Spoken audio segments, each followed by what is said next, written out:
میں آنسو اتر گیا. امام حسین بن قاسم کو 13 سال کی عمر ہے. نبی امام قاسم کی اپنے آغوش میں لیا اور کہا تم میرے بھائی کی نشانی ہو. اور ایک سوال کیا ہے قاسم یہ بتاؤ تمہارے نزدیک موت کیسی ہے؟ کہا احلی من الاسد، شہد سے زیادہ شیرین. 13 سال کی بچے کی معرفت دیکھیے، امام حسین کے اوپر اپنی جان نچھاور کرنے کو تیار ہے. اس کے بعد امام حسین نے ایک عجیب جملہ کیا، لیکن قاسم تمہارا نام شہداء کے فہرست میں ہے، لیکن تمہارے اوپر ایک مصیبت کا پہاڑ ٹوٹے گا. شاید قاسم اس جملے سے متوجہ نہ ہوئے کہ ایک وقت وہ بھی آئے گا کہ قاسم کے سر پہ ایک ایسا وار کیا جائے گا کہ قاسم کا سر 2 حصوں میں تقسیم ہو جائے گا اور قاسم کے جنازے پہ گھوڑے دوڑائے جائیں گے. ہاں باب ادا روز عاشور آیا، امام حسین لاشوں پہ لاشا اٹھا رہے ہیں، کبھی اصحاب کا لاشا کبھی انصار کا لاشا. جب تمام اصحاب شہید ہو گئے، جب تمام انصار شہید ہو گئے، تو اب جوانان بنی ہاشم کی باری ہے. ادھر ام فروا بے چین ہے، میرا قاسم شہید نہیں ہوا، میرا قاسم مقتل کو نہیں گیا. ام فروا قاسم کو آتی ہے، قاسم میرے زینب کے دونوں نونہار قتل کر دیے گئے، تو اب تک زندہ ہے. اور باب رضا قاسم کہتے ہیں اماں میں جب کبھی بھی حسین کے قریب جاتا ہوں، مولا حسین کہتے ہیں کہ میرے بھائی کی نشانی ہو، میرے چہرے کا بوسہ لیتے ہیں اور مجھے ان کی اجازت نہیں دیتے ہیں. اور باب رضا اب جب جناب علی اکبر کی شہادت ہوئی ہے تو ام فروا بے چین ہو گئی. کہا اے قاسم میرے حسین کا جوان بیٹا قتل کر دیا گیا اور تو اب تک زندہ ہے. ماں کی بے رخی، ماں نے ناراضی کا اظہار کیا، ماں نے غصے میں اور غیظ میں اپنے چہرے کو موڑ لیا. اور باب رضا ادھر ماں کا رخ کا مڑنا تھا، ادھر حسین کے اجازت کا نہ ملنا تھا کہ قاسم پریشان ہو گئے، اپنے سروں کو اپنے گھٹنے کے درمیان میں رکھ کر گریہ وزاری شروع کیا. اور باب رضا ادھر ام فروا کو امام حسن کی وصیت یاد آ گئی.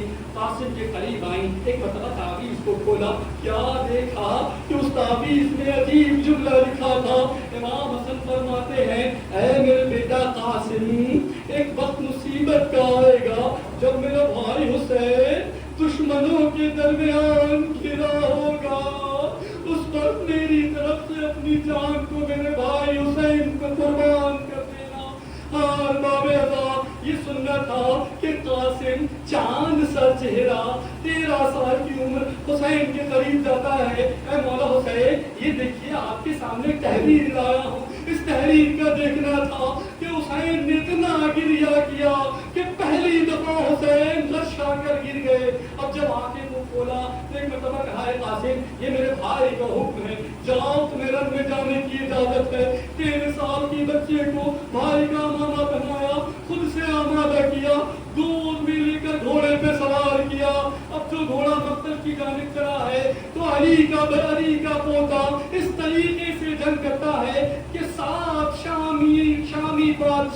شامی سپاہی کے بچے کو وہاں سے جہنم کرتا ہے، جنگ کرتا چلا جاتا ہے، رجس پڑتا چلا جاتا ہے. ہاں باب رضا ایک مرتبہ راوی کہتا ہے ایک چاند سا چہرہ خیمے سے باہر آیا، ایک عجیب جنگ کیا، لیکن ایک لعین چھپ کر ایک ایسا وار کیا کہ اس کا سر 2 حصوں میں تقسیم ہو گیا اور خود کو گھوڑے پہ سنبھال نہ سکا، گھوڑے کی زین سے کربلا کی زمین پر آیا. حسین یہ منظر دیکھ رہے تھے، اب حسین سے رہا نہ گیا اور زخمی شیر کی طرح روایت کا جملہ ہے، زخمی شیر کی طرح اپنے بھتیجے کی طرف لپ کے حسین کے غیظ و غضب دیکھ کر فوج میں ایک بحران مچا. دائیں جانب کی فوج بائیں جانب گئی، ارے بائیں جانب کی فوج دائیں جانب گئی. ارے قاسم گھوڑوں سے گھوڑے کے نام سے پامال ہوا. امام زمانہ کا ایک عجیب جملہ، ارے سلام ہو اس 13 سال کی شہید پر جس کے دائیں جانب کی پسلی بائیں جانب تھی، بائیں جانب کی پسلی دائیں جانب تھی. اب حسین جو قاسم کے قریب پہنچے ہیں، ارے خود کو اس طرح سے گرایا اور کہ گھٹنوں کے بل گرے اور کہا اے قاسم تم آواز دیتے رہے تمہاری مدد کو نہ آ سکا. ارے ناصر شہید ہوئے. ام فروا کی قربانی